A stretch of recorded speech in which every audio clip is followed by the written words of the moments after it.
Hi everyone. So our team Big Monderlez International as a very famous company in FMCG field for our assignment and presentation today. So I would like to share my research about DIM 1, globalization and deglobalization. So in the MBA world, we often talk about going global, but Mondelez show us that staying local is just as important. My main point today is that Mondelez wins because they have the global sales, but a local body. So let's look at the theory. I already put it in here. We use the Dunning OLI paradigms. While Mondelez own famous brands, they are now focusing heavily on location advantage. And according to Geography 2016, there is a big shift from global value chain to regional value chains. Why? Because being cheap isn't enough anymore. You have to resilient. So in 2025, when global cocoa price triples, Mondelez stayed strong because their supply chain were regional and not just global, right? And on the global side, you can see the detail in here. Mondelez use standardization. So look at Oreo. I remember the first time I heard about Oreo slogan that twist, lick, and done was about 20 years ago, and it's the same brochure everywhere. So I go to another country and I see the same brochure like this. So this creates a massive economy of scale by keeping the brand the same. They save $1 million in marketing. And today, their global power brands bring in over about 50% of their total revenue, and that is the beauty of globalization. But to grow, you must act local. So this is where the globalization come in. So Mondelez build factory right where they sell, just like here in Vietnam. So the number don't lie us, right? So in 2025, their emerging market grew by 7.2%, while developed market only grew about 2.5%. They adapt to the local law, like the surrogate tax in the UK and local taxes like a mooncake Oreo in Asia. This is the globalization, so in action, as researched by Nguyen and Nguyen in 2022. So in conclusion, Mondelez proved that you don't have to choose between local or global, right? You need both of them. So they use a transnational strategy to stay big but move fast. The lesson for us is what? To survive today's geopolitical shocks, you must build resilience in your supply chains while keeping your global brand still strong. As Luo and Trice in 2015 argued, M&Es must remain dynamic by structuring their value chains. Mondelez mitigate risk while staying close to their consumer. Yeah, so next time I will invite my friend to share about the second theme.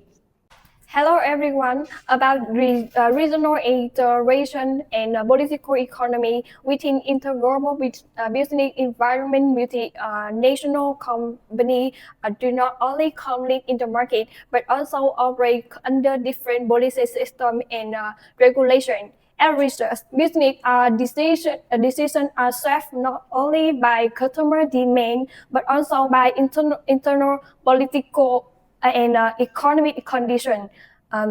Regional integration refers to cooperation between countries so that the EU would reduce trade barriers and make it easier for companies to expand. Political economy refers to how government policy directly affects business decisions.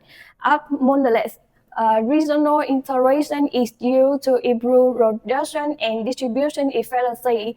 For example, milk is produced in Europe and distributed across EU countries. Because the EU reduced trade barriers, Mondelez can treat Europe as one market instead of many separate ones. This allows the company to centralize production and simplify logistics, reduce costs, and maintain a consistent brand. So the integration is not only about selling each more place, but also about building a more efficient system.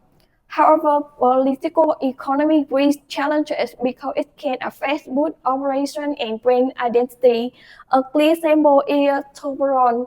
After Brexit, trade rules became more complex, increasing cost and regulatory pressure. To adapt, Monderlez moved a part of its production outside Switzerland.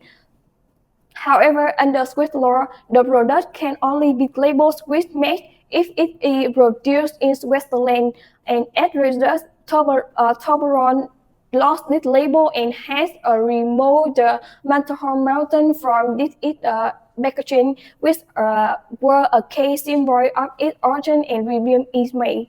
This shows that policy change affects not only production but also how a brand is received. Overall, Monderlez use regional integration effectively to improve efficiency, but it also highly dependent to policy change, which are difficult to predict. This creates a trade-off between efficiency and policy risk. From this case, companies cannot apply one standard strategy to all markets. They need to stay flexible and adapt quickly to changing regulation. Companies conflict in market but survive under policies. Hello everyone, for theme 3, we focus on Monderlez as an advanced M&E competing in emerging economies like Vietnam. So think of it's a battle between a global giant and strong local champions. So our key message is that Monderlez cannot rely only on its global power. It must adapt to win. So we see how they navigate this two resource base. So let's start with a theory. So we use firm-specific advantages versus country-specific advantages. Monderlez as an advanced M&E from the US has strong firm-specific advantages like global brand, big capital, and modern management. So on the other hand, local companies in Vietnam, they use their country-specific advantages like deep cultural knowledge, extensive distribution network, and lower labor costs. So this creates a big challenge for Monderlez, liability of foreigners.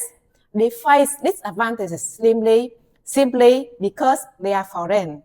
So how does Monderlez compete?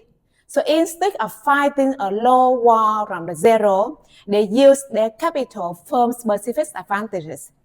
So you know, in 2015, they acquired Kindle, the local market leader in confectionery.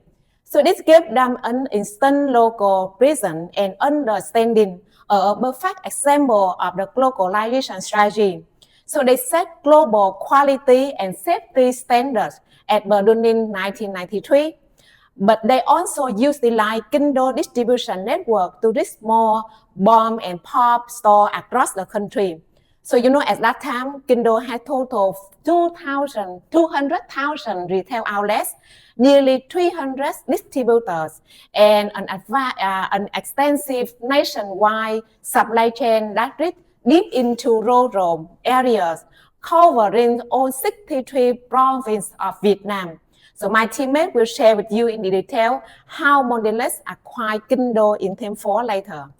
They managed to introduce a modern marketing practice while respecting local preference. So looking at the result, so acquisition of Kindle was a successful rapid entry. However, merging two different cultures is never easy. Monderlez had to overcome the initial liability of foreigners and manage the post-M&A culture integration. So they learned that success is about combining global brand consistency with local responsiveness. So as Luo and Chai 2015 argue, M&A must remain dynamic and empower the local management team. So to conclude theme 3, Monderlez show that advanced M&A must be humble. Global power isn't enough. By acquisition of local strength to M&A and competing to the globalization. So the big lesson is respect the country's specific advantages of local players. Win their customer by respecting their culture. So next, my teammate will walk you through the detail of theme 4, FDI and M&A. Thank you. So what's the smartest way for a global company to win in a fast-growing and complex market like Vietnam? So in 2015, Monderlez International made a bold move. Instead of building from the scratch, it acquired Kindle, the leading local snack company. This was not about entering fast. It's more about building long-term competitive advantage. From a global business theory, companies entering a new market usually have two options: greenfield investment and M&A. Greenfield means that building new operation from scratch will give you full control but requires a lot of time and investment. While M&A allow companies to enter quickly by acquiring an existing firm and leveraging its local capabilities. According to Hill 2020, firms favor M&A when market entry barriers are high and local resources that are difficult to imitate. And Vietnam in 2015 was exactly that kind of market with more than 90 million consumers, a fast-growing middle class, and a strong demand for snacks. However, the competition was high, consumers were price sensitive, and easily switched, while distribution was extremely difficult to build. This was where Kindle became critical. It had a nationwide distribution, 200,000 retail outlets, with a strong local brand and cultural relevance. From a VRIO perspective, these were valuable, rare, and hard to copy. At the same time, Monderlez brought global strength, including premium brands like Oreo, like Cadbury, along with a strong system and capabilities. When we combine these two, it became competitive advantage, which required years for a greenfield investment to build. Monderlez initially acquired 80% of Kindle's snack business for $370 million and later acquiring the remaining 20% in 2016 for around $19 million. And after M&A, the company was rebranded as a Monderlez Kindle, combining global brands with a local favorite such as the Kindle mooncakes and biscuits. This created a full portfolio strategy that could cover the entire market from premium to mass pricing segmentation. Now, the key question is, did the strategy deliver results? The answer is yes, but with an important nuance. Vietnam's snack market keeps growing and is one of the fastest growing countries in South Asia. It reached $1.4 billion with a category growth about 6 to 8 year on year, and Mondelez remains a leading player. However, its value market share declined from 23.8% in 2019 to about 22% in 2025. This slightly decline does not mean that the business is weakening. It suggests that the market is becoming more competitive, with more players entering and sharing the growth. So in terms of operation, Mondelez upgraded manufacturing, improved efficiency, and expanded production. What interestingly, Monderlez also turned Vietnam into a production hub, exporting products across South Asia countries through the Halal certified lines, which really helps scale up the business and improve ROI. From a cultural perspective, Mondelez adopted a hybrid global model, combining global standards with local leadership and agility. So in conclusion, the Mondelez Kindle case exemplifies how a strategic M&A can outperform greenfield investment in an emerging market by combining global capabilities with local strength. Mondelez builds sustainable competitive advantage, something that no pure greenfield strategy could have delivered as quickly or effectively. So thank you for listening for our group presentation. How did Monderlez adapt after COVID-19? Thank you for the questions. After COVID-19, so Mondelez has shifted from a cost efficiency focus to a resilient-driven strategy. First, they moved from global supply chains to more regional ones, investing local production to reduce risk and improve flexibility. Second, they accelerated digital transformation, especially in e-commerce and data-driven demand forecasting, to respond to changing consumer behavior. Last but not least, they adapted their pricing and product strategy focused on core brands like Oreo and Cadbury while adjusting the package size and prices. So overall, Mondelez became more resilient, more digital, and more consumer-focused in a highly uncertain environment. So what are the differences between Asian and European markets? So Asia and Europe differ significantly in the growth, consumer behavior, and regulation. So Asia is a high growth region, but consumers are more price sensitive and distribution is complex with many small retailers and strong local competitors. So in contrast, Europe is a mature market with slower growth but higher purchasing power and stronger brand loyalty. However, Europe they also has stricter regulations such as surrogate taxes and sustainability requirements. So Asia offers growth and complexity, while Europe offers stability but higher regulatory pressure. Thank you. How did Mondelez deal with the differences? Thank you for the question.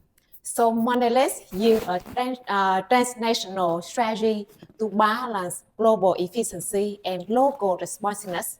In Asia, they also focus on localization.